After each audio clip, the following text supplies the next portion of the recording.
बिस्मिल्लाहिर्रहमानिर्रहीम। मैं हूं आगा साजिद और आप देख रहे हैं सोशल मीडिया टीवी। उम्मीद है आप खैरियत से होंगे। अल्लाह पाक आपको सलामत रखे। दोस्तों, मैं इसराइल और फ़लस्तीन के बारे में बेहद अहम गुफ्तगू करने जा रहा हूं।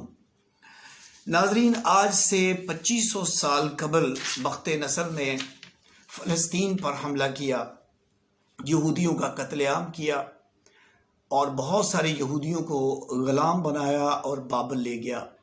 बाबल के करीब तिल अबीब नामी एक कच्ची बस्ती में इन लोगों को आबाद किया। पहली जंग अजीम के बाद बरतानिया ने फ़लस्तीन को दो हिस्सों इसराइल और फ़लस्तीन में तकसीम करने के बाद पूरी दुनिया के यहूदियों को इसराइल आने की दावत दी। यहूदियों ने अपने दौरे ग़ुलामी को याद रखा और दारुल हुकूमत का नाम तिल अबीब रखा, जो कि उनकी ग़ुलामी का निशान है। इसराइल 81 लाख आबादी पर मुश्तमिल मुल्क है, जिसमें 61 लाख यहूदी हैं। इसराइल के गिर्द 12 इस्लामी ममालिक हैं, जो इसराइल से आबादी और वसाइल में 500 गुना बड़े हैं।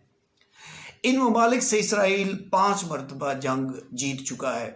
उर्दन का मगरबी किनारा और मिस्र का कुछ इलाका भी इसराइल के कब्जे में है।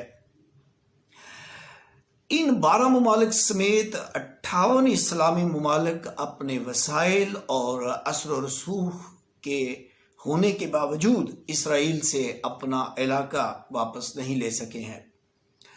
नाज़रीन, कहा जाता है कि अगर इन 58 इस्लामी ममालिक के लोग सिर्फ इसराइल के बॉर्डर पर खड़े होकर थूक भी दें तो इसराइल इस थूक में डूब जाएगा।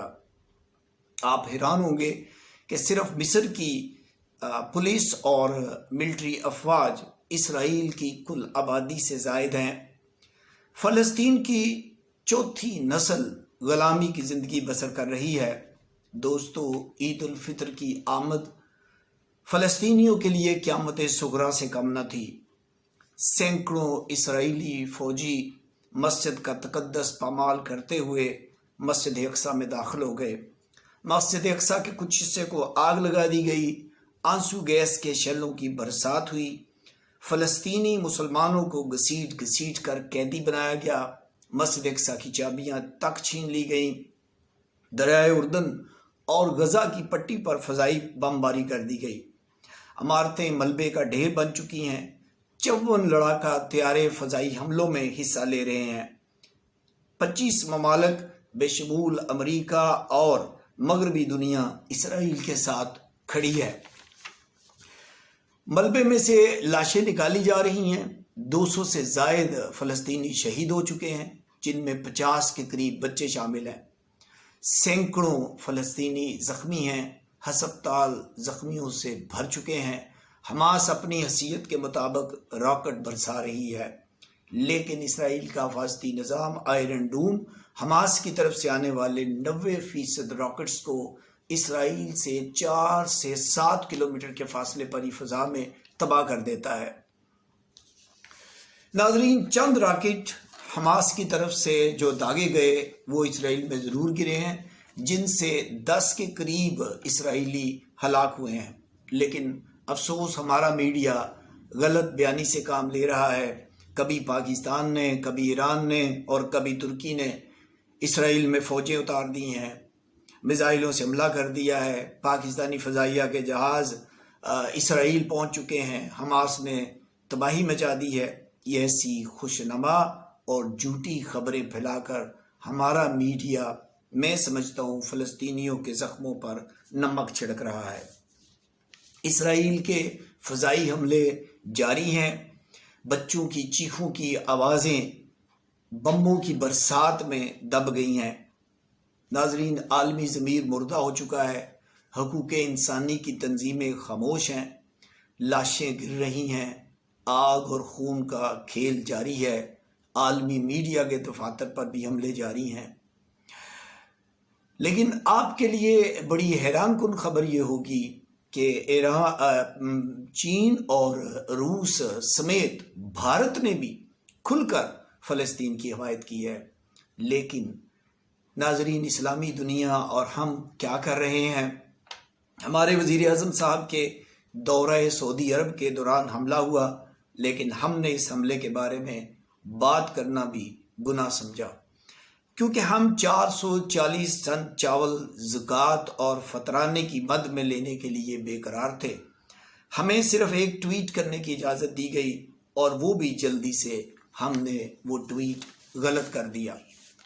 ہماری اسمبلی کا اور اسلامی وزرائے خارجہ کا بھی اجلاس ہوا، نہ اقتصادی بائیکاٹ کی بات کی، نہ کسی اور ایکشن کا مطالبہ کیا گیا۔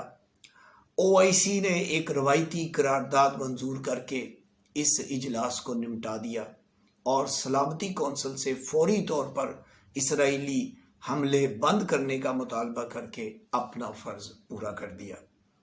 دوستو، اسلامی ممالک یہودی مصنوعات کی دوسری بڑی منڈی ہے۔ ہم اپنے فلسطینی زخمیوں کو ان کی ہی بنی ہوئی پروڈکٹ کوکا کولا بھجوا رہے ہیں۔ افسوس، ہمیں اپنے بچوں کے تڑپتے لاشیں نظر نہیں آتے، جبکہ یہودی 2500 سال سے اپنے دور غلامی کو بھی یاد رکھے ہوئے ہیں۔ دوستو، 1933 سے 1947 تک آل انڈیا مسلم لیگ نے فلسطین کے حق میں 18 قراردادیں منظور کی۔ بابا قوم نے اپنی وفات سے قبل اپنے پیغام میں کہا کہ فلسطین اور کشمیر پر طاقت کا ڈرامہ ہماری آنکھیں کھولنے کے لیے کافی ہے۔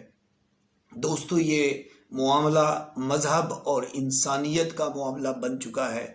انڈونیشیا میں تیمور کا مسئلہ تھا، انہیں ریاست مل گئی۔ سوڈان میں دارالفرق کا مسئلہ تھا، انہیں ریاست مل گئی، کیونکہ ان کے پیچھے امریکہ اور مغربی طاقتیں کھڑی تھیں۔ کشمیر اور فلسطین کے لوگوں کو اپنے مذہب اور کمزوری کی سزا مل رہی ہے۔ کمزوری یہ کہ ان کے پیچھے نہ تو امریکہ ہے اور نہ ہی مغربی دنیا اور نہ ہی اسلامی امہ۔ دوستو، قوم یہ پوچھنے کا حق رکھتی ہے کہ دیار غیر بھیک مانگنے کے لیے آپ جاتے ہیں اور آپ کو شرم نہیں آتی، لیکن امن کی بھیک مانگنے عالمی برادری کے پاس کیوں نہیں جاتے؟ کیوں ہنگامی بنیادوں پر ترکی، مصر، ایران، چائنا اور روس نہیں جاتے؟ کیوں اسرائیل کو الٹیمیٹم اور شٹ اپ کال نہیں دیتے؟ کیوں اقتصادی بائیکاٹ نہیں کرتے؟ کم از کم فوجی تعاون ممکن نہیں تو مالی اور اخلاقی امداد فراہم کی جائے، انہیں خوراک اور ادویات بھجوائی جائیں۔ 1 ارب سے زائد مسلمان ان کٹ پتلی حکمرانوں کو دیکھ رہے ہیں جو صرف اپنا کاروبار بچا رہے ہیں اور یہ اپنے آپ کو مسلمان بھی کہتے ہیں۔ افسوس، ان حکمرانوں کو فلسطینی بچے خون میں نہائے ہوئے اور ان کی تڑپتے ہوئے لاشیں نظر نہیں آتے۔ یہ حکمران اپنا شاندار تابناک ماضی بھول چکے ہیں، لیکن یہودی 2500 سال سے آج بھی اپنا دور غلامی یاد رکھے ہوئے ہیں۔ ناظرین، اجازت دیجیے گا، میرا یہ channel social media T V subscribe کیجیے۔